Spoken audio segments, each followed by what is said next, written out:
J'ai passé 40 ans à me réveiller avant le soleil pour préparer le café de mon fils, laver ses vêtements, m'occuper de son petit-fils quand personne d'autre ne le voulait, vendre tout ce que j'avais construit pour lui garantir une belle maison où vivre. Et le soir du Nouvel An, pendant que tout le monde trinquait à l'avenir, il m'a regardé droit dans les yeux et a ri quand sa femme a annoncé que j'allais être placé dans une maison de retraite parce que je ne servais plus à rien. Il n'y a pas eu de discussion, pas d'avertissement. C'était juste une phrase lancée dans l'air, entre des gorgées de champagne et des sourires faux, comme s'il commentait le menu du dîner. Séverine, ma belle-fille, a levé sa coupe et a dit cela avec un naturel effrayant, comme quelqu'un qui parle de changer de rideau ou de repeindre un mur. Et mon fils Maël, l'homme que j'ai porté dans mes bras, que j'ai élevé seul après que son père nous ait abandonnés, a simplement ri et acquiescé d'un hochement de tête, comme si j'étais un vieux meuble qu'il fallait jeter. Je m'appelle Althea Morvan, j'ai 70 ans, et ce soir-là j'ai découvert qu'être mère ne garantit pas l'amour, que le sacrifice n'achète pas le respect, et que vieillir aux yeux de celui qu'on a élevé peut simplement signifier cesser d'exister. Mais ce que personne n'attendait, pas même moi, c'est que cette humiliation ne serait pas ma fin. Ce serait le début de quelque chose qu'aucun d'eux n'aurait jamais imaginé que je serais capable de faire. Tout a commencé des mois auparavant, quand j'ai commencé à percevoir que quelque chose changeait dans cette maison. Nous vivions ensemble à Bréval-les-Pins, une petite ville du nord de la France où le silence pèse plus lourd que les mots et où tout le monde connaît la vie de tout le monde. La maison était ancienne, en pierre grise avec un toit d'ardoise, entourée de champs vides où le vent froid soufflait toute l'année. J'avais vendu mon appartement à Lorme-Saint-Rivière, le seul bien que j'avais à mon nom, et j'avais transféré tout l'argent pour que Maël et Séverine puissent acheter cet endroit. Je l'avais fait sans contrat, sans document, sans rien pour me protéger, parce que je n'avais jamais imaginé avoir besoin de me protéger de mon propre fils. Au début, tout semblait normal. J'aidais aux tâches ménagères, je m'occupais du petit Timéo quand Séverine disait être trop fatiguée pour s'en occuper. Je cuisinais les plats que Maël aimait tant quand il était enfant. Mais peu à peu, j'ai remarqué que ma présence commençait à déranger. Ce n'était rien d'explicite, rien que je puisse pointer du doigt clairement. C'étaient de petits gestes, des regards rapides, des silences étranges quand j'entrais dans la pièce. Séverine a arrêté de m'inclure dans les conversations. Maël a arrêté de me demander comment j'allais. Je suis devenue une ombre dans ma propre maison, ou plutôt, dans la maison que j'avais moi-même achetée pour eux. Les repas sont devenus une torture silencieuse. Je m'asseyais à table et ils parlaient entre eux comme si je n'étais pas là, discutant de voyages qu'ils feraient, de rénovations qu'ils planifiaient, de projets pour l'avenir où mon nom n'était jamais mentionné. Quand j'essayais de participer, Séverine me coupait avec un sourire glacial et changeait de sujet. Quand j'offrais mon aide, Maël disait que je gênais plus que j'aidais. J'ai commencé à manger seule dans la cuisine, à éviter les pièces où il se trouvait, à me cacher dans la petite chambre du fond qu'il m'avait donnée, un espace étroit et froid qui ressemblait plus à un débarras qu'à une chambre. Un après-midi, en rangeant le salon, j'ai trouvé des papiers éparpillés sur la table à manger. C'étaient des documents médicaux, des formulaires que je n'avais jamais vus auparavant. J'en ai pris un et je l'ai lu. Mon nom complet y était écrit, Althea Morvan, suivi de mots qui m'ont glacé de l'intérieur. Évaluation de capacité mentale, demande de tutelle, incapacité de gestion financière. J'ai senti le sol disparaître sous mes pieds. Séverine essayait de me faire déclarer incapable. Elle essayait de m'enlever tout contrôle que j'avais encore sur ma propre vie. Et le pire de tout était de savoir que Maël était au courant, qu'il était complice de cela, que mon propre fils signait en dessous du mensonge selon lequel je n'avais plus les moyens de décider quoi que ce soit par moi-même. Je n'ai confronté personne ce jour-là. J'ai remis les papiers exactement où ils étaient et je suis sortie de ce salon les mains tremblantes. Je suis allée dans la petite chambre, je me suis assise au bord du vieux lit étroit et j'ai pleuré en silence. J'ai pleuré de colère, de déception, de peur. J'ai pleuré parce que j'ai réalisé que mon fils ne me voyait plus comme sa mère. Il me voyait comme un problème. Il me voyait comme un poids. Il me voyait comme quelqu'un qui devait être contrôlé, réduit au silence, écarté. C'est à ce moment-là que j'ai commencé à comprendre que j'étais seule, complètement seule, et que si je ne faisais rien, si je ne réagissais pas d'une manière ou d'une autre, ils allaient m'enterrer vivante pendant que je respirais encore.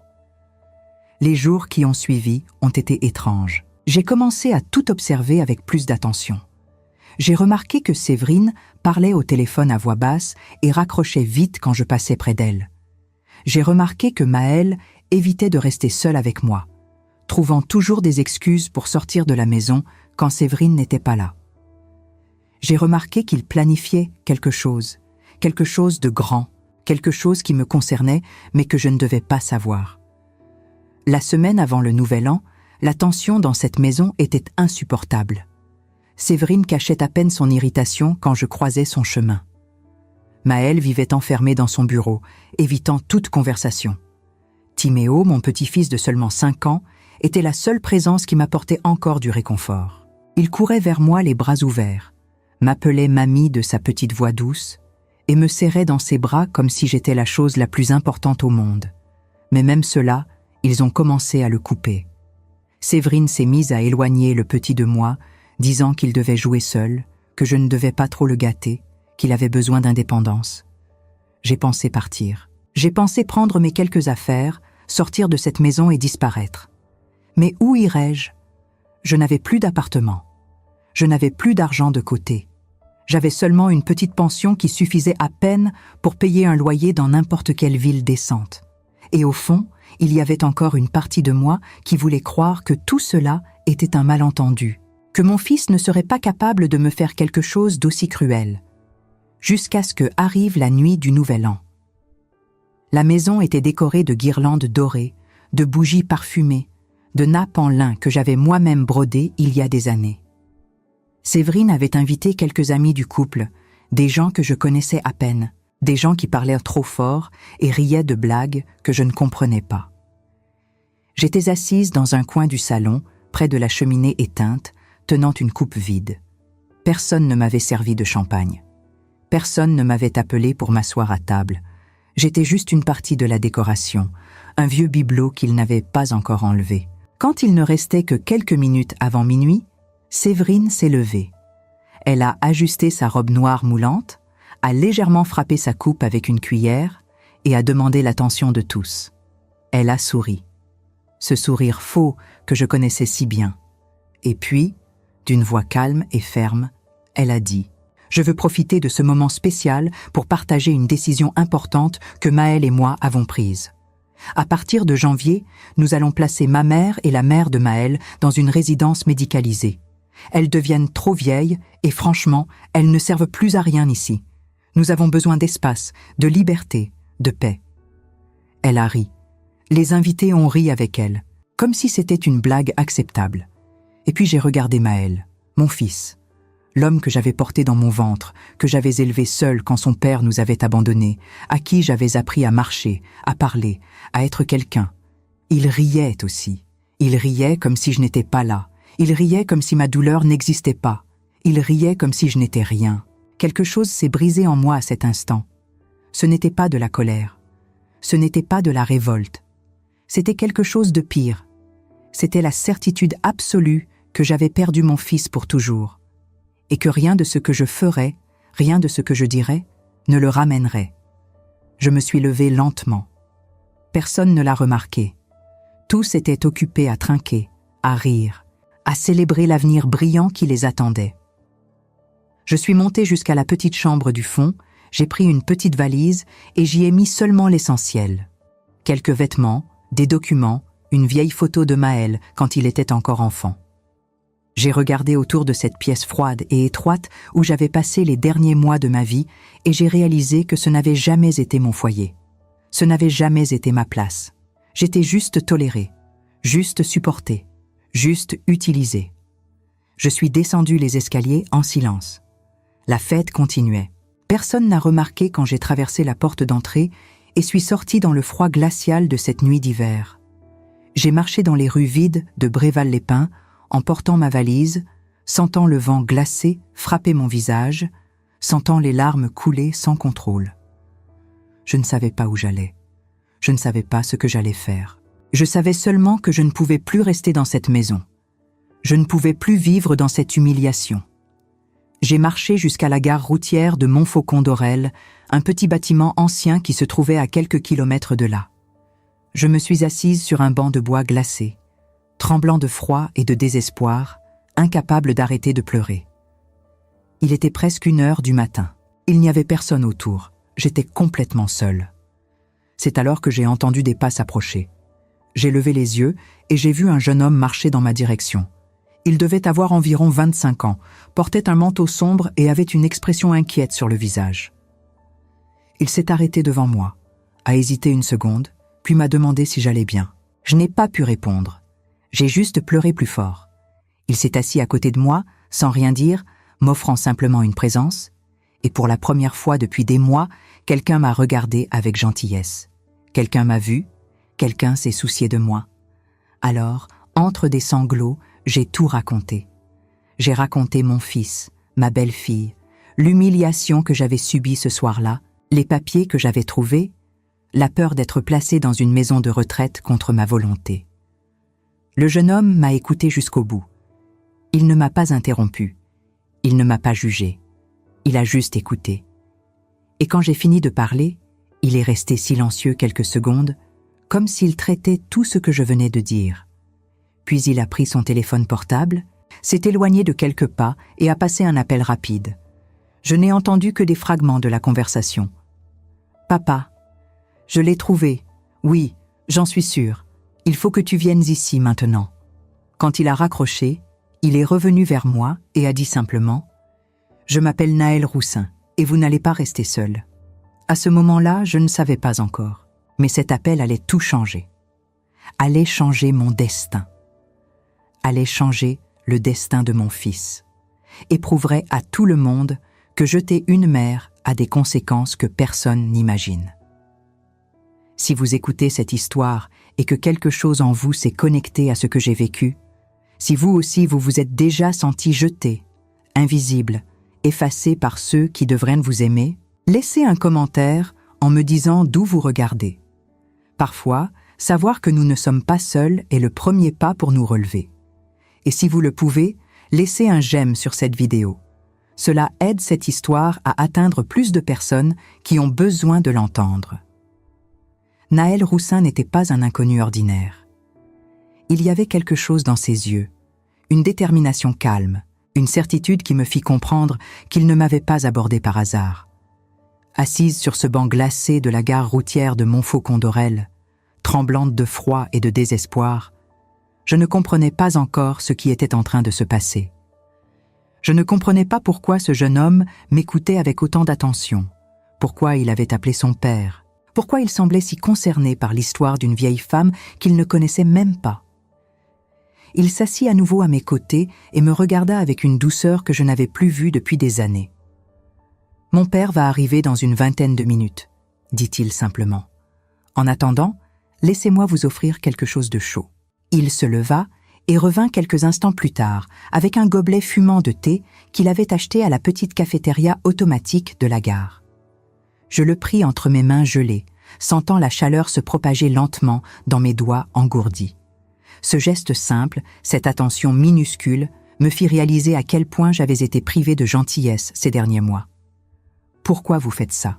demandai-je finalement, ma voix encore brisée par les larmes. « Vous ne me connaissez même pas. » Naël me regarda avec un sourire triste. « Parce que j'ai vu ma propre grand-mère vivre exactement la même chose il y a quelques années, » répondit-il doucement. Elle aussi a été rejetée par sa propre famille, traitée comme un fardeau, poussée vers la sortie comme si sa vie ne comptait plus. Mon père a tout fait pour l'aider à l'époque, mais on est arrivé trop tard. Elle est morte seule, dans une maison de retraite où personne ne lui rendait visite. Depuis ce jour, mon père s'est promis de ne plus jamais laisser passer une situation comme celle-là. Ces mots me traversèrent comme une lame. Cette histoire aurait pu être la mienne. Sans cette rencontre improbable, j'aurais très bien pu finir exactement comme sa grand-mère, seule, oubliée, morte, sans que personne ne s'en soucie vraiment. Je baissai les yeux sur le gobelet de thé et sentis les larmes couler à nouveau. Mais cette fois, ce n'était pas seulement de la tristesse. C'était aussi du soulagement. du soulagement de savoir que quelqu'un, quelque part, se souciait encore. Nous restâmes assis en silence pendant plusieurs minutes, écoutant le vent froid siffler à travers la petite gare déserte. Puis, au loin, j'entendis le bruit d'une voiture qui approchait. Naël se leva et fit un signe de la main. Une berline noire s'arrêta devant nous et un homme d'une 60aine d'années en descendit. Il était grand, les cheveux gris coupés courts, le visage marqué par les années, mais portant une expression de détermination tranquille qui inspirait immédiatement confiance. « Papa, voici Madame Morvan », dit Naël en me présentant. L'homme s'approcha de moi et me tendit la main. « Éloi Roussin », dit-il simplement. « Enchanté, madame. Mon fils m'a expliqué votre situation. Si vous me le permettez, j'aimerais vous aider. » Je regardai sa main tendue, puis son visage, et pour la première fois depuis des mois, je vis quelqu'un qui me regardait avec respect. Quelqu'un qui ne me voyait pas comme un poids ou un problème, mais comme une personne qui méritait d'être écoutée. Je pris sa main et la serrai doucement. « Merci », murmurai-je, incapable de dire plus. Éloi hocha la tête. « Vous ne pouvez pas rester ici », dit-il fermement. « Il fait trop froid et vous avez besoin de repos.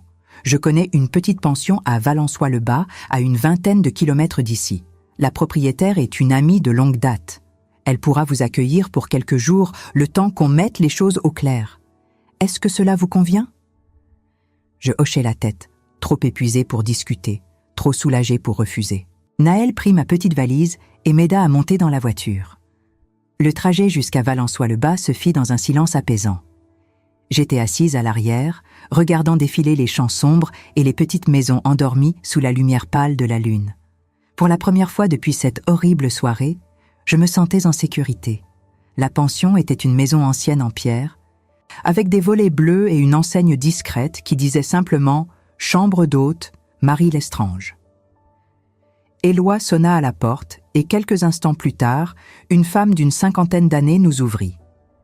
Elle avait les cheveux châtains tirés en chignon, des yeux vifs et un sourire chaleureux. « Éloi, quelle surprise !» dit-elle en l'embrassant sur les 2 joues. Puis elle me regarda. « Et vous devez être Madame Morvan.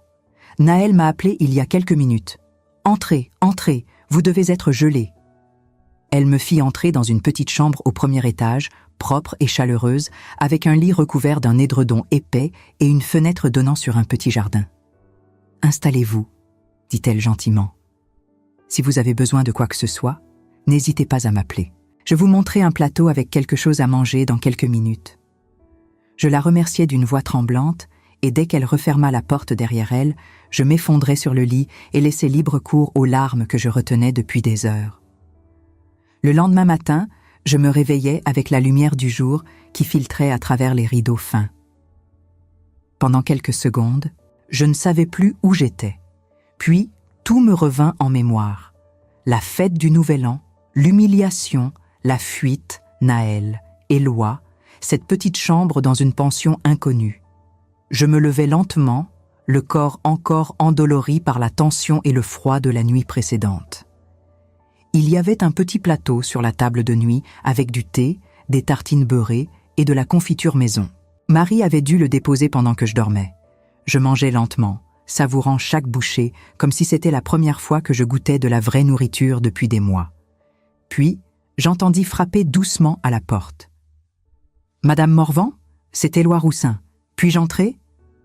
J'ouvris la porte et le trouvai debout dans le couloir, tenant une serviette de cuir usée sous le bras. « Bonjour », dit-il calmement. « J'espère que vous avez pu vous reposer. Si vous vous sentez prête, j'aimerais discuter avec vous de votre situation.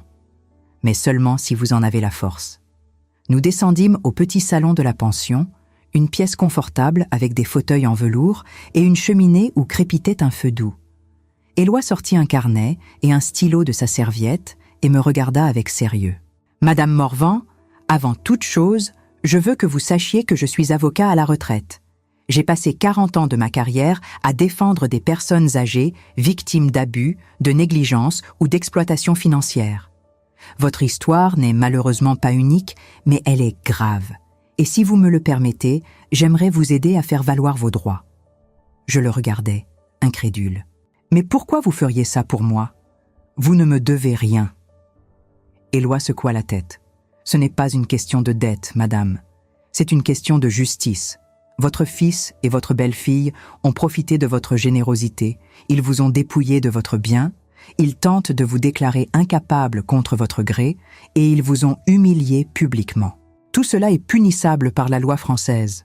Mais pour agir, j'ai besoin que vous me racontiez tout, depuis le début, dans les moindres détails. Et c'est ce que je fis. Pendant plus de 2 heures, je lui racontai tout.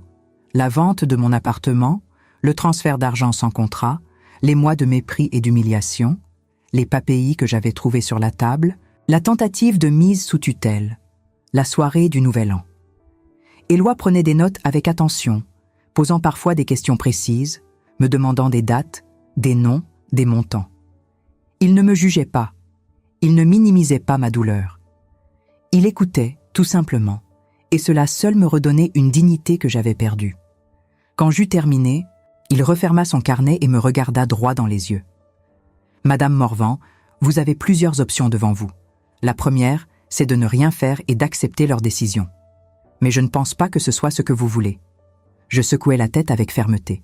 « Non, je ne veux pas finir dans un asile contre ma volonté. » Éloi sourit légèrement. « Bien, la deuxième option, c'est de vous battre, et pour ça, nous avons plusieurs leviers juridiques très solides. » Il m'expliqua alors, avec une clarté impressionnante, ce que nous pouvions faire. Premièrement, le transfert d'argent que j'avais fait pour l'achat de la maison pouvait être contesté comme un don manuel non formalisé. En droit français, un don doit être fait devant notaire pour être irrévocable. Sans acte notarié, je pouvais potentiellement réclamer le remboursement de la somme.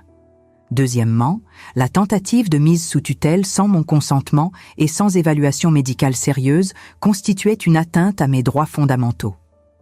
Troisièmement, l'humiliation publique que j'avais subie pouvait être qualifiée de maltraitance psychologique, un délit reconnu par la loi. Mais tout cela prend du temps, avertit Éloi. Ce ne sera pas facile. Votre fils et votre belle-fille vont se défendre, probablement avec leurs propres avocats.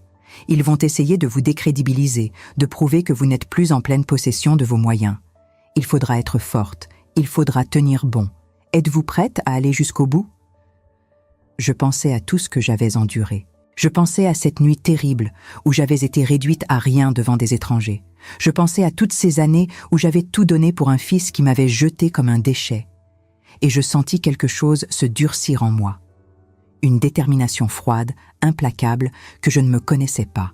« Oui, » dis-je d'une voix ferme, « je suis prête. » Les jours qui ont suivi ont été étranges, comme si je vivais dans une réalité parallèle où tout était calme en surface, mais bouillonnant de tension sous la peau.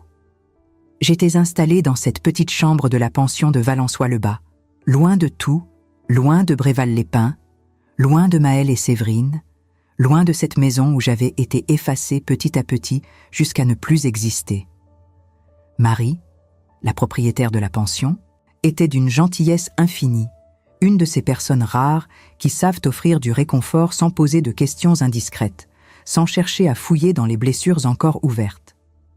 Elle ne me demandait pas pourquoi une femme de mon âge se retrouvait seule dans sa pension en plein hiver, pourquoi mes yeux étaient gonflés de larmes chaque matin, pourquoi je sursautais au moindre bruit.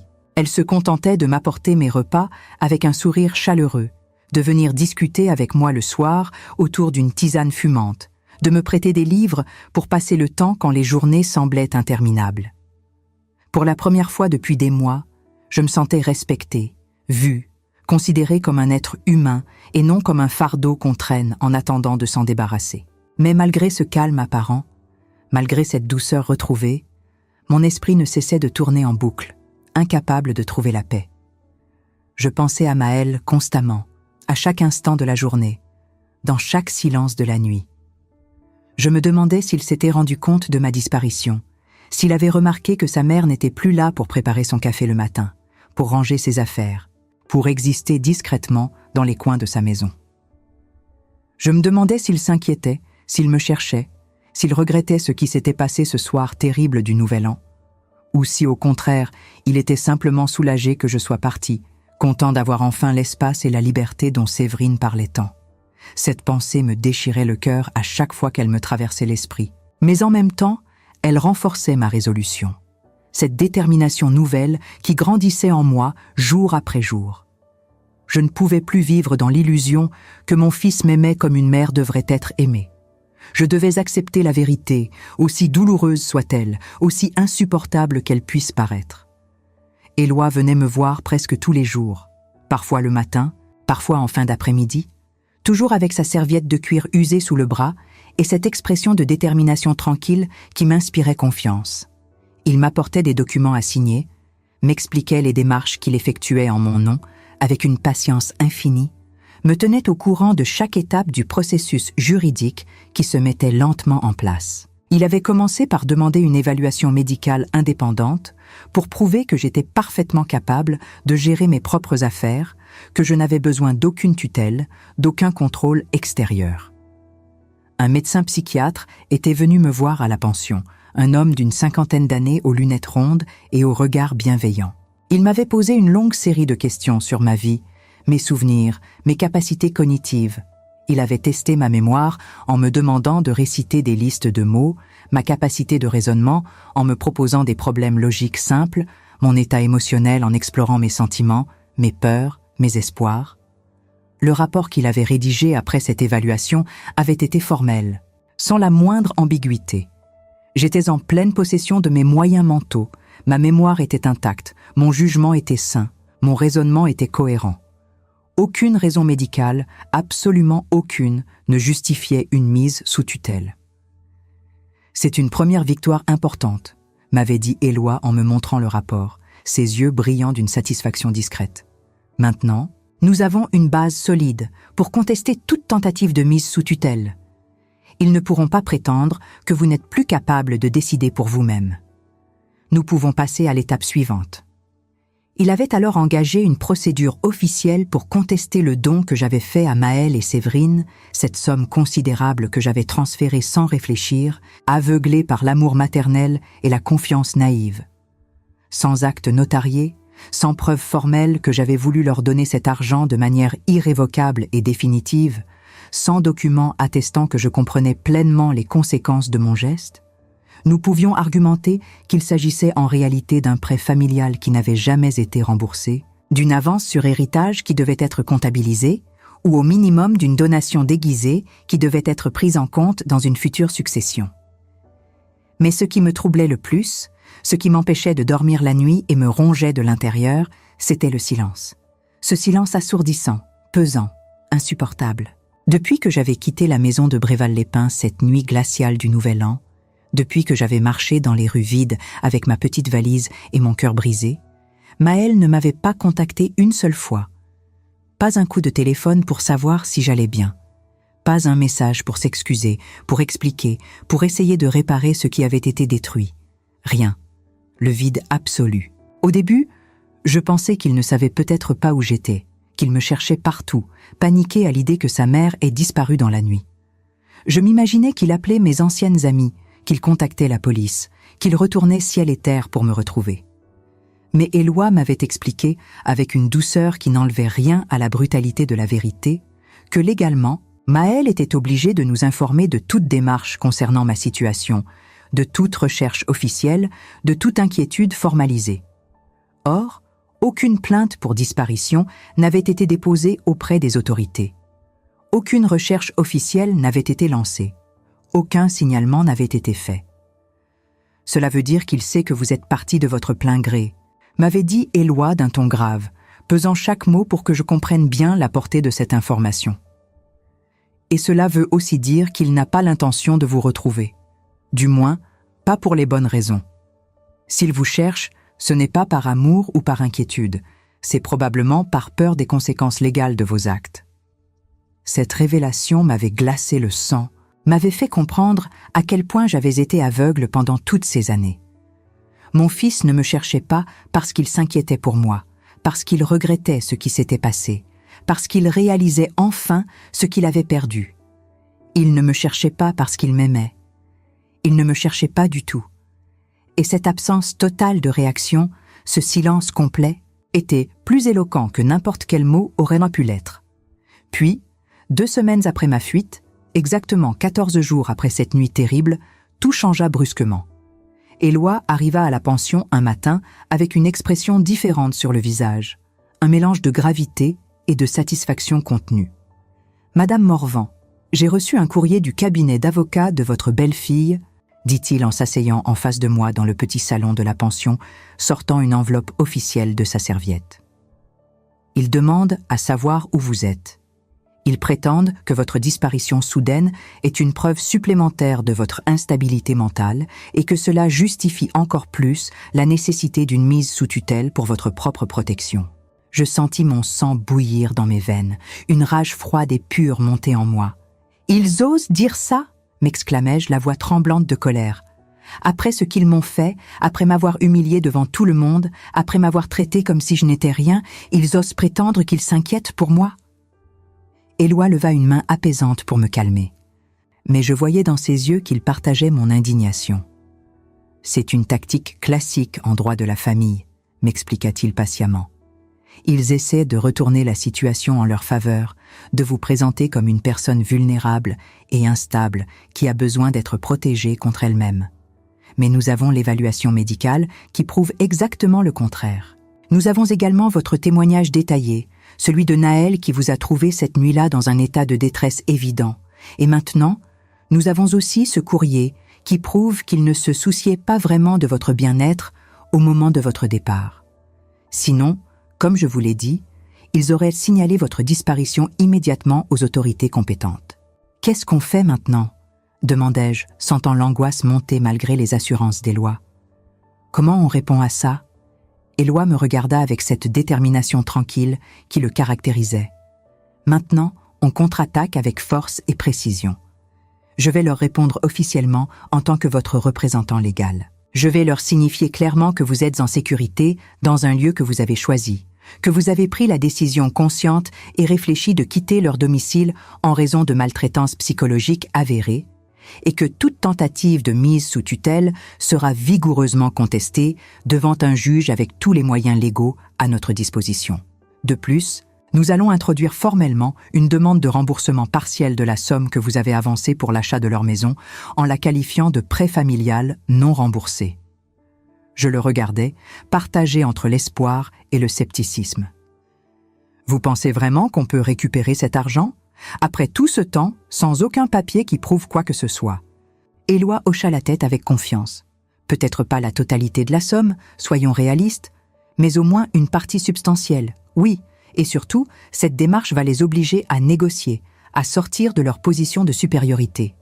Ils vont comprendre qu'ils ne peuvent pas vous traiter comme un objet dont on dispose à sa guise sans qu'il y ait des conséquences juridiques et financières. Ils vont réaliser que vous avez des droits, que vous avez des alliés et que vous êtes prête à vous battre. » Les semaines passèrent avec une lenteur presque insupportable. L'hiver s'installait de plus en plus froid sur Valençois-le-Bas, recouvrant les toits d'ardoise d'une fine couche de givre qui scintillait sous le soleil pâle. Je passais mes journées à lire les livres que Marie me prêtait, des romans anciens qui me transportaient loin de ma réalité douloureuse, à me promener dans les rues tranquilles du village quand le temps le permettait, enveloppée dans un vieux manteau de laine que Marie m'avait donné, à parler avec elle de tout et de rien autour d'une tasse de thé ou de chocolat chaud. Marie était devenue bien plus qu'une simple propriétaire de pension. Elle était devenue une véritable amie, une confidente, une présence rassurante dans ma vie bouleversée. Elle ne me jugeait pas, ne me donnait pas de conseils non sollicités, se contentait d'être là, d'écouter quand j'avais besoin de parler, de respecter mon silence quand je n'en avais pas la force. Mais surtout, j'attendais. J'attendais de voir ce que Maël allait faire. Comment il allait réagir aux démarches juridiques qu'Éloi avait lancées. J'attendais de voir s'il allait enfin réaliser ce qu'il avait perdu, ce qu'il avait détruit, s'il allait comprendre qu'une mère n'est pas un meuble qu'on jette quand il ne nous plaît plus. Chaque jour qui passait sans nouvelles me confirmait ce que je savais déjà au fond de mon cœur. Mon fils ne reviendrait pas vers moi par amour. S'il revenait, ce serait par intérêt, par peur, par calcul. Un matin de février, alors que la neige commençait à tomber doucement sur Valençois-le-Bas, Éloi arriva avec une nouvelle qui me fit trembler des pieds à la tête. « Ils veulent négocier », dit-il simplement, mais je voyais dans ses yeux que cette annonce était importante, qu'elle marquait un tournant décisif. Votre fils et votre belle-fille ont proposé, par l'intermédiaire de leurs avocats, un rendez-vous à l'amiable pour discuter de la situation globale. Ils sont prêts à abandonner définitivement la procédure de tutelle si vous renoncez à réclamer l'argent que vous avez investi dans leur maison. Je restai silencieuse pendant un long moment, digérant cette information, pesant le pour et le contre de cette proposition. « Et si je refuse cette proposition ?» demandai-je finalement, ma voix plus ferme que je ne l'aurais cru possible. « Qu'est-ce qui se passe si je dis non ?» Éloi sourit légèrement, un sourire qui contenait à la fois de la fierté et de la détermination. « Alors on va au tribunal, on présente notre dossier devant un juge. Et je vous promets, Madame Morvan, qu'on va se battre jusqu'au bout, avec tous les arguments juridiques que nous avons accumulés, avec tous les témoignages que nous avons rassemblés, avec toute la force de la loi française qui protège les personnes âgées contre les abus. Je pensais à tout ce que j'avais vécu depuis cette nuit terrible. Je pensais à cette humiliation publique, à ces mois de mépris silencieux, à ces années où j'avais tout donné sans jamais rien recevoir en retour. Je pensais à toutes ces nuits où j'avais pleuré en silence dans ce petit quartier froid et sombre, me demandant ce que j'avais fait de mal, pourquoi je n'étais plus assez bien pour mon propre fils. Et je pris ma décision, une décision que je n'aurais jamais cru être capable de prendre il y a encore quelques mois. « Je veux les voir », dis-je d'une voix ferme et claire, sans la moindre hésitation. « Je veux un rendez-vous face à face, les yeux dans les yeux. Pas pour négocier un arrangement pratique, pas pour discuter d'argent comme s'il s'agissait d'une transaction commerciale, mais pour qu'ils m'entendent vraiment, peut-être pour la première fois de leur vie, pour qu'ils sachent exactement ce qu'ils m'ont fait, ce qu'ils ont détruit en moi, ce qu'ils ont perdu à jamais. » Éloi hocha la tête avec approbation, et je vis dans son regard quelque chose qui ressemblait à du respect. « Très bien, Madame Morvan, je vais organiser cette rencontre dans les meilleurs délais. Nous ferons ça dans un cadre neutre, avec la présence des avocats des deux côtés, dans un lieu où vous vous sentirez en sécurité. » Le rendez-vous fut fixé pour la semaine suivante, un mardi matin dans un bureau neutre situé à Montfaucon-d'Orel, la ville où Naël m'avait trouvée cette nuit-là, tremblante et désespérée sur un banc de la gare routière. J'étais nerveuse, comme jamais je ne l'avais été, terrifiée même à l'idée de revoir Maël après tout ce temps, après tout ce qui s'était passé. Mais j'étais aussi déterminée, habitée par une force nouvelle que je ne me connaissais pas, une résolution de fer qui me portait et me donnait le courage d'affronter ce qui m'attendait. Le jour venu, Éloi vint me chercher à la pension très tôt le matin. Marie me serra dans ses bras avant mon départ, murmurant des mots d'encouragement à mon oreille, me disant d'être forte, de ne pas oublier tout ce que j'avais déjà accompli. Nous fîmes le trajet jusqu'à Montfaucon-d'Orel en silence, Éloi conduisant calmement pendant que je regardais défiler le paysage hivernal par la fenêtre, essayant de calmer les battements frénétiques de mon cœur. Quand nous arrivâmes devant le bâtiment administratif où devait avoir lieu la rencontre, je vis immédiatement la voiture de Maël garée juste devant l'entrée principale. Mon cœur se serra douloureusement dans ma poitrine. J'allais le revoir. J'allais revoir l'homme qui m'avait brisé, l'homme qui m'avait trahi de la manière la plus cruelle qui soit. J'allais regarder dans les yeux celui qui avait été toute ma vie, pendant 40 ans, et qui m'avait jeté comme un déchet. Nous entrâmes dans le bâtiment et fûmes conduits vers une petite salle de réunion au premier étage, une pièce impersonnelle avec des murs blancs, une grande table rectangulaire en bois clair et des chaises inconfortables. Maël et Séverine étaient déjà là, assis d'un côté de la table comme des accusés attendant leur jugement, accompagnés de leur propre avocat, un homme d'une 40aine d'années en costume gris anthracite qui me regarda à peine quand j'entrai, comme si j'étais quantité négligeable. Je m'assis lentement en face d'eux, Éloi prenant place à mes côtés, sa présence solide me donnant la force dont j'avais besoin. Le silence qui s'installa dans la pièce était pesant, chargé de tout ce qui n'avait jamais été dit, de toutes les blessures qui n'avaient jamais été soignées. Maël me regarda enfin, et pour la première fois depuis cette nuit terrible, nos regards se croisèrent vraiment. Et ce que je vis dans ses yeux me surprit profondément. Ce n'était pas du regret, ce n'était pas de la tristesse, ce n'était pas de l'amour. C'était de la peur. Une peur palpable, viscérale. Il avait peur de moi. peur de ce que j'allais dire, peur de ce que j'allais faire, peur des conséquences de ces actes qui le rattrapaient enfin. Et c'est à ce moment précis que je compris quelque chose de fondamental, quelque chose qui changea ma perception de toute la situation.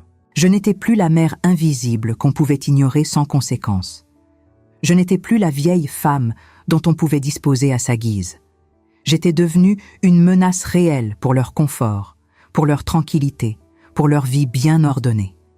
J'étais devenue une femme qui refusait de disparaître, une femme qui se battait, une femme qui exigeait justice et respect. Et cette réalisation me donna une force immense, une assurance que je ne savais même pas posséder jusqu'à ce jour-là. Je regardais mon fils droit dans les yeux et, pour la première fois depuis des années, depuis si longtemps que je ne me souvenais même plus de la dernière fois, je ne baissais pas le regard. Je ne détournais pas les yeux comme j'avais pris l'habitude de le faire pour éviter les confrontations, pour maintenir une paix fragile et illusoire. Maël était assis en face de moi, le visage fermé comme un livre qu'on refuse d'ouvrir, les mâchoires serrées au point que je voyais les muscles de sa joue se contracter. Séverine, à ses côtés, arborait son habituel masque d'indifférence hautaine, ce sourire glacial qui ne montait jamais jusqu'à ses yeux, mais je voyais bien, malgré tous ses efforts pour le cacher, qu'elle n'était pas aussi confiante qu'elle voulait le paraître. Ses mains tremblaient légèrement, presque imperceptiblement, et elle évitait soigneusement mon regard. Leur avocat, cet homme en costume gris anthracite qui m'avait à peine regardé en entrant, posa quelques papiers sur la table avec des gestes méthodiques et commença à parler d'un ton professionnel et détaché, comme s'il s'agissait d'une simple transaction commerciale et non du destin d'une mère et de son fils. « Madame Morvan, nous sommes réunis aujourd'hui dans le but de trouver un accord à l'amiable concernant votre situation et celle de votre fils, Monsieur Maël Morvan. Mes clients sont disposés à retirer immédiatement et définitivement la demande de mise sous tutelle qui avait été envisagée, à condition que vous renonciez formellement à toute réclamation financière concernant la somme d'argent que vous avez transférée volontairement pour contribuer à l'achat de leur propriété à Bréval-les-Pins. Ils sont également disposés, dans un esprit de bonne volonté familiale, à vous verser une petite compensation mensuelle raisonnable pour subvenir à vos besoins essentiels. » Je l'écoutais jusqu'au bout sans l'interrompre, laissant ces mots froids et juridiques remplir le silence de cette pièce impersonnelle. Puis je me tournai lentement vers Maël, ignorant complètement l'avocat qui venait de parler. « C'est tout ce que tu as à me dire ?» demandai-je calmement, d'une voix beaucoup plus posée que je ne l'aurais cru possible, étant donné la tempête d'émotions qui faisait rage en moi. Après tout ce qui s'est passé, après cette nuit terrible où tu as ri pendant qu'on m'humiliait, tu te caches derrière un avocat et tu me proposes de l'argent comme si ça effaçait tout. Comme si quelques billets pouvaient réparer ce que tu as détruit. Maël détourna le regard, incapable de soutenir mes yeux. « Maman, c'est compliqué », commença-t-il d'une voix hésitante, cherchant ses mots. On ne voulait pas que ça se passe comme ça, mais les circonstances. « Mais quoi ?» le coupai-je, sentant la colère monter en moi comme une vague longtemps contenue qui finissait par se libérer. « Mais vous pensiez que j'allais accepter d'être jetée dans une maison de retraite comme un déchet encombrant ? Que j'allais disparaître en silence, sans rien dire, sans me défendre, comme une vieille femme docile et résignée qui accepte son sort sans broncher ? » Séverine intervint alors, la voix glaciale et coupante comme une lame. « Vous dramatisez tout, Althea. Vous exagérez la situation de manière ridicule. Personne ne vous a jeté nulle part. Vous êtes partie de votre propre chef, de votre propre volonté, sans prévenir personne, en pleine nuit comme une fugitive. C'est vous qui avez créé tout ce drame. » Je la regardais avec un mélange de pitié profonde et de mépris absolu. « Je suis partie parce que vous m'avez humiliée publiquement devant tout le monde, devant vos amis, devant des étrangers, parce que vous m'avez traitée comme si je ne valais rien, comme si ma vie entière, tous mes sacrifices, tout ce que j'avais fait pour cette famille ne comptait absolument pour rien. Parce que mon propre fils, l'enfant que j'ai mis au monde, que j'ai élevé seul dans des conditions difficiles, a ri, a vraiment ri, quand vous avez annoncé que j'allais être mise dans un asilo contre ma volonté. Le silence qui suivit fut lourd, presque tangible, chargé de tout le poids de la vérité qui venait enfin d'être dite à voix haute. Maël baissa les yeux vers la table, ses mains agrippant nerveusement le bord en bois. pour la première fois, je vis une fissure dans son armure d'indifférence soigneusement construite. Mais ce n'était pas du regret sincère que je voyais dans cette fissure. Ce n'était pas de la tristesse authentique pour ce qu'il m'avait fait. C'était de la honte, oui, mais la honte d'être démasqué. La honte que quelqu'un ose enfin lui tenir tête. La honte d'avoir été pris en faute et de devoir en assumer les conséquences. Éloi prit alors la parole, d'une voix calme mais ferme qui commandait immédiatement le respect. Mes clients ne sont pas ici pour négocier un silence monnayé ou pour acheter une paix artificielle. Madame Morvan est ici aujourd'hui pour vous dire ce qu'elle a sur le cœur, ce qu'elle n'a jamais pu dire dans votre maison parce que personne ne l'écoutait vraiment. Et ensuite, seulement ensuite, nous verrons ce qui peut être fait légalement pour réparer le tort qui lui a été causé. Mais soyons parfaitement clairs sur un point fondamental. Toute tentative de mise sous tutelle sera combattue avec la plus grande vigueur jusqu'au bout, devant tous les tribunaux nécessaires. Nous avons un rapport médical psychiatrique complet qui atteste de la pleine capacité mentale de Madame Morvan, qui confirme qu'elle est parfaitement apte à gérer ses propres affaires. Nous avons également des témoignages précis et documentés de maltraitance psychologique. Si vous souhaitez vraiment aller devant un juge pour faire trancher cette affaire, nous sommes entièrement prêts à le faire. L'avocat de Séverine fronça les sourcils avec irritation. Maltraitance psychologique ? C'est un terme extrêmement fort, voire excessif, pour qualifier ce qui n'est au fond qu'une simple dispute familiale, un désaccord domestique comme il en existe dans toutes les familles. Vous transformez une querelle ordinaire en affaire judiciaire. Une simple dispute ? Répétai-je, mon incrédulité se transformant en indignation pure. Une simple querelle ordinaire ? Vous avez essayé de me faire déclarer mentalement incapable sans mon consentement, sans même m'en parler, en remplissant des formulaires dans mon dos.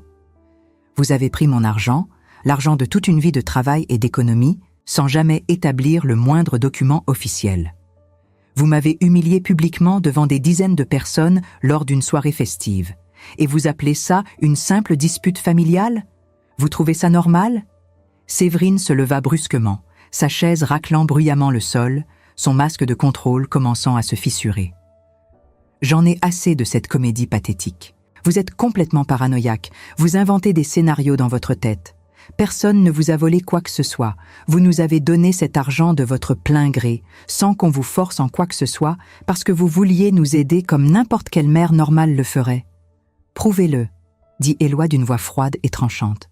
Montrez-moi un seul acte notarié, un seul contrat signé, n'importe quel document officiel prouvant de manière indiscutable que c'était un don irrévocable et définitif, fait en toute connaissance de cause avec l'assistance d'un professionnel du droit. Séverine resta silencieuse, la bouche entr'ouverte, mais aucun mot n'en sortant. Elle n'avait rien à montrer. Aucun papier, aucune preuve, aucun document. Et elle le savait parfaitement.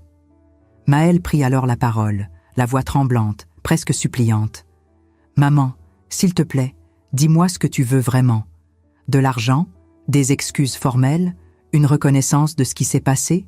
Dis-moi exactement ce que tu veux et on trouvera une solution raisonnable, je te le promets. » Je le regardais longuement, laissant le silence s'installer entre nous. Un silence lourd de 40 années de vie commune, de sacrifices innombrables, de déceptions accumulées. Cet homme assis en face de moi, c'était mon fils, mon unique enfant. L'enfant que j'avais porté pendant 9 mois dans mon ventre, que j'avais mis au monde dans la douleur, que j'avais élevé seul après que son père nous ait abandonnés toutes les deux, que j'avais aimé de tout mon cœur avec une intensité qui me consumait parfois.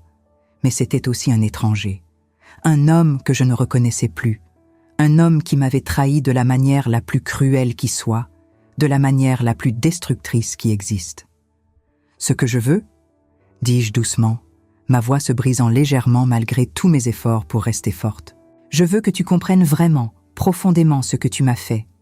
Je veux que tu réalises que tu as détruit ta propre mère, la femme qui t'a tout donné sans jamais rien demander en retour, pour plaire à une femme qui ne t'aimera jamais vraiment comme tu mérites d'être aimé.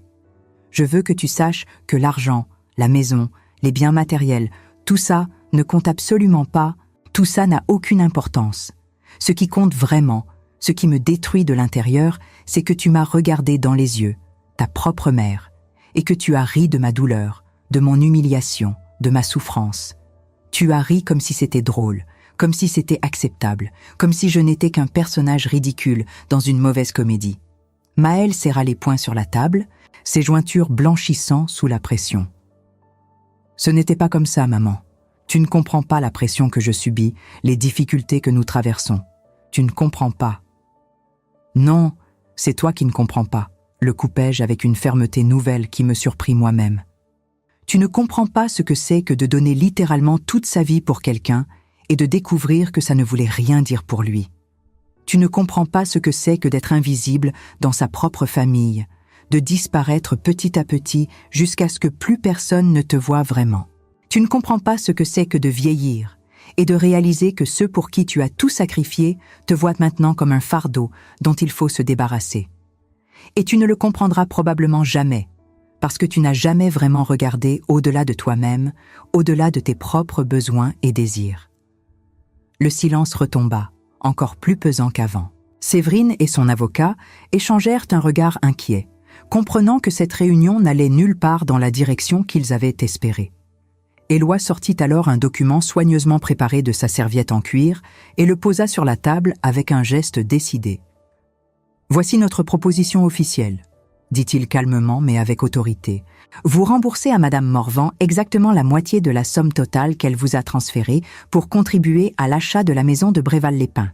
Cette somme sera versée dans un délai raisonnable de 6 mois maximum. En échange de ce remboursement, Madame Morvan renonce formellement à toute autre réclamation financière future concernant cette transaction. Vous abandonnez immédiatement et définitivement, de manière irrévocable, toute procédure de mise sous tutelle ou toute autre démarche visant à limiter la capacité juridique de Madame Morvan. Et enfin, Madame Morvan s'engage à ne plus avoir de contact avec vous, si c'est réellement ce que vous souhaitez tous les deux. » Maëlle me regarda, ses yeux s'écarquillant de surprise et de quelque chose qui ressemblait à de la panique. « Tu veux vraiment qu'on ne se revoie plus jamais? C'est vraiment ça que tu veux? Couper tous les liens définitivement ?» Je sentis les larmes monter malgré moi, brûlant mes yeux, menaçant de déborder, mais je les retins avec toute la force qui me restait. « Ce n'est pas ce que je veux au fond de mon cœur, Maëlle. Ce n'est pas ce que je souhaite vraiment. Mais c'est ce que tu as choisi pour nous deux. Le jour où tu as ri de moi devant tout le monde, le jour où tu as accepté sans sourciller qu'on m'humilie publiquement, c'est toi qui as coupé ce lien sacré entre une mère et son fils. Pas moi.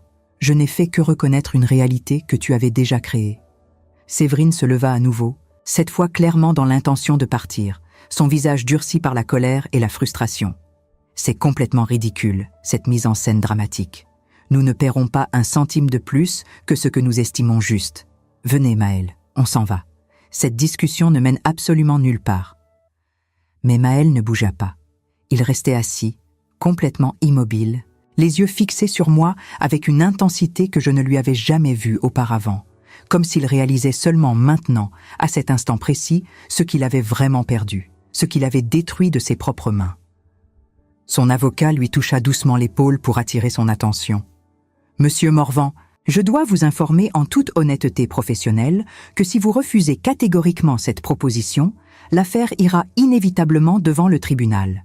Et je dois vous avertir, en tant que votre conseil juridique, que les chances de gagner cette affaire sont extrêmement minces, voire inexistantes, compte tenu des éléments que la partie adverse a rassemblés. » Finalement, après ce qui sembla une éternité, Maëlle se leva lentement, comme un homme portant un poids écrasant sur ses épaules. Il me regarda une dernière fois, et je vis dans ses yeux quelque chose que je n'avais pas vu depuis longtemps, de la vulnérabilité, peut-être même du regret. « Je suis désolé, maman, » murmura-t-il d'une voix à peine audible, presque un souffle. « Je suis vraiment désolé pour tout. » Mais je ne répondis pas. Je ne dis rien, parce que des excuses sans acte concret ne valent rien du tout. Des mots prononcés dans un moment de panique ne peuvent pas effacer des mois de mépris, d'humiliation, de cruauté silencieuse.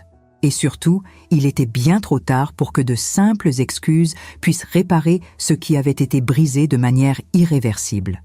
Ils partirent tous les trois, Maëlle, Séverine et leur avocat, laissant Éloi et moi seuls dans cette salle froide et impersonnelle qui avait été témoin de tant de douleurs concentrées en si peu de temps. Je m'effondrais sur ma chaise, complètement épuisée, vidée de toutes mes émotions comme un récipient qu'on aurait renversé jusqu'à la dernière goutte. Éloi posa une main rassurante et paternelle sur mon épaule. « Vous avez été incroyablement courageuse aujourd'hui », dit-il doucement, avec une sincérité qui me toucha profondément. Peu de personnes auraient eu la force, le courage et la dignité de faire ce que vous venez de faire. Vous pouvez être fiers de vous. « Vous pensez qu'ils vont accepter la proposition ?» demandai-je, la voix brisée par l'émotion et l'épuisement. « Je ne peux pas en être absolument certain, » admit Éloi avec honnêteté. « Mais ce qui est sûr, ce qui est indiscutable, c'est que vous avez repris le contrôle de votre propre vie. Vous avez refusé d'être une victime passive. Vous vous êtes battu pour votre dignité. Et ça, personne, absolument personne, ne pourra jamais vous l'enlever. » Les semaines qui suivirent furent étranges, suspendues dans une attente anxieuse. J'attendais une réponse de Maël et Séverine, me demandant chaque jour s'ils allaient accepter la proposition ou s'ils allaient choisir la confrontation judiciaire. Mais rien ne venait. Le silence s'étirait, lourd de toutes les possibilités. Puis, un matin de mars où les premiers signes du printemps commençaient timidement à apparaître, où les bourgeons pointaient sur les arbres de Valençois-le-Bas, Éloi m'appela au téléphone. « Ils ont accepté », dit-il simplement, mais je pouvais entendre le soulagement et la satisfaction dans sa voix. « Ils vont vous rembourser exactement la moitié de la somme comme nous l'avions demandé, et ils abandonnent définitivement toute procédure de tutelle. Les papiers sont en cours de préparation. » Je ne savais pas si je devais me réjouir ou pleurer. J'avais gagné d'une certaine manière sur le plan juridique et financier. J'avais récupéré une partie de mon argent, j'avais protégé ma liberté et mon autonomie. Mais j'avais aussi perdu mon fils, définitivement, sans retour possible. Avec l'argent récupéré, additionné à ma pension modeste, je pus louer un petit appartement confortable à Clermont-sur-Lys, une ville tranquille et charmante où personne ne me connaissait, où je pouvais recommencer ma vie loin des regards, loin des jugements, loin des souvenirs douloureux. Je m'installais lentement, prenant mon temps, meublant mon nouveau chez-moi avec des objets simples mais choisis avec soin et affection, créant petit à petit un espace qui était vraiment à moi. Pour la première fois depuis des années, depuis si longtemps que je ne m'en souvenais plus, je vivais pour moi, pour personne d'autre que moi. Je ne me levais plus à l'aube pour préparer le café de quelqu'un d'autre. Je ne cuisinais plus des plats que je n'aimais pas particulièrement juste pour faire plaisir. Je ne marchais plus sur des œufs pour éviter de déranger. J'existais, tout simplement, librement. Un jour de printemps, en me promenant dans les rues fleuries de Clermont-sur-Lys, respirant l'air doux et parfumé, je croisai une femme d'une 60aine d'années, assise sur un banc public, pleurant silencieusement, le visage caché dans ses mains. Quelque chose dans sa posture, dans sa solitude visible, me toucha profondément. Je m'assis doucement à côté d'elle et lui demandai avec douceur si elle allait bien, si je pouvais faire quelque chose pour elle. Elle leva vers moi un visage ravagé par les larmes et me raconta son histoire entre deux sanglots. Sa fille la traitait comme un fardeau insupportable, voulait la placer en maison de retraite contre son gré, ne l'écoutait plus jamais, ne la voyait plus vraiment. C'était ma propre histoire, répétée presque mot pour mot, vécue par une autre femme dans une autre ville. Je lui donnai le numéro de téléphone d'Éloi, écrit soigneusement sur un bout de papier. « Appelez-le », lui dis-je avec insistance mais douceur. « Il peut vraiment vous aider. Vous n'êtes pas seul dans cette situation. Il y a des solutions, il y a des recours. Ne restez pas dans le silence et la résignation. » Aujourd'hui, je vis seul dans mon petit appartement lumineux de Clermont-sur-Lys. Je n'ai pas revu Maël depuis cette réunion terrible et libératrice à Montfaucon d'Aurelle. Parfois, dans les moments de solitude, je pense encore à lui. Parfois, je me demande s'il pense à moi, s'il regrette vraiment, s'il a compris ce qu'il a perdu. Parfois, je regarde la vieille photo de lui, enfant que j'ai gardée, et je pleure sur ce qui aurait pu être, sur ce qui n'a jamais été. Mais je ne regrette rien de ce que j'ai fait. Rien du tout. Parce que j'ai appris quelque chose de fondamental, une leçon que j'aurais dû apprendre bien plus tôt dans ma vie. On ne peut pas forcer quelqu'un à nous aimer vraiment. On ne peut pas mendier du respect auprès de ceux qui ont décidé de ne pas nous en accorder. Et vieillir ne veut absolument pas dire perdre sa valeur en tant qu'être humain. Ça veut simplement dire perdre la patience, perdre la volonté de supporter ceux qui ne nous ont jamais vraiment mérités, qui n'ont jamais été dignes de notre amour et de nos sacrifices. Cette histoire n'est pas seulement la mienne. Elle appartient aussi aux milliers, peut-être aux millions de femmes et d'hommes à travers le monde qui se sentent invisibles, rejetés, abandonnés, méprisés par ceux qu'ils ont aimés de tout leur cœur, par ceux pour qui ils ont tout sacrifié. Mais c'est aussi un message d'espoir profond, un témoignage de résilience. Parce que même quand tout semble perdu, même quand on se sent au bout du rouleau, au fond du gouffre le plus noir, il y a toujours une possibilité de se relever. Il y a toujours une chance de reprendre sa dignité, de retrouver sa valeur, de reconstruire sa vie sur des bases solides. Et si cette histoire a touché votre cœur, si quelque chose en vous a résonné avec mes mots, si vous vous êtes reconnu dans mon parcours douloureux mais libérateur, alors je vous demande une seule chose, avec toute la sincérité dont je suis capable. Ne restez pas dans le silence qui tue.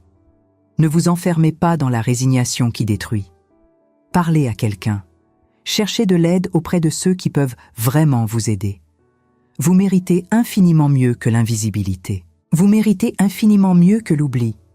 Vous méritez infiniment mieux que le mépris.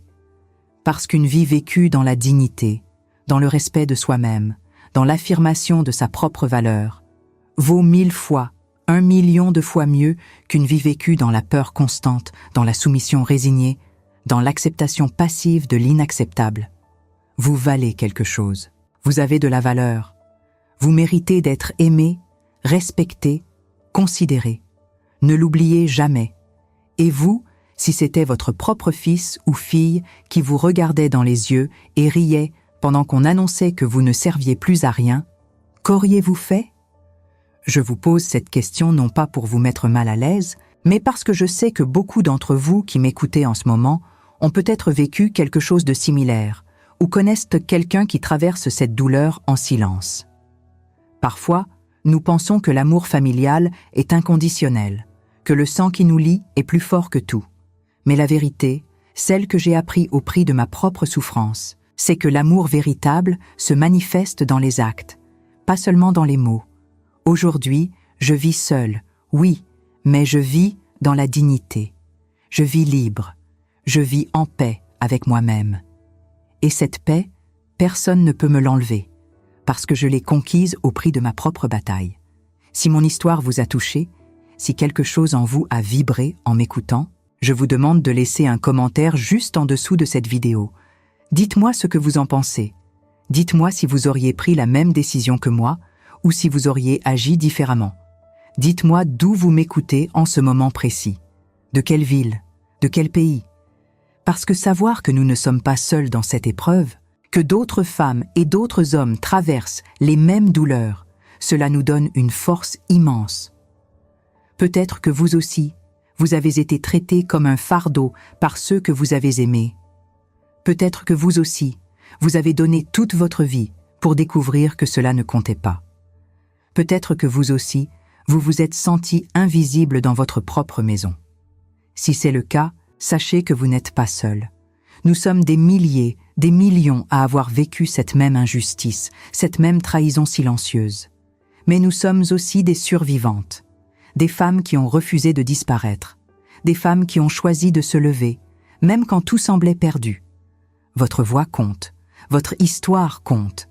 Votre douleur mérite d'être entendue, reconnue, validée.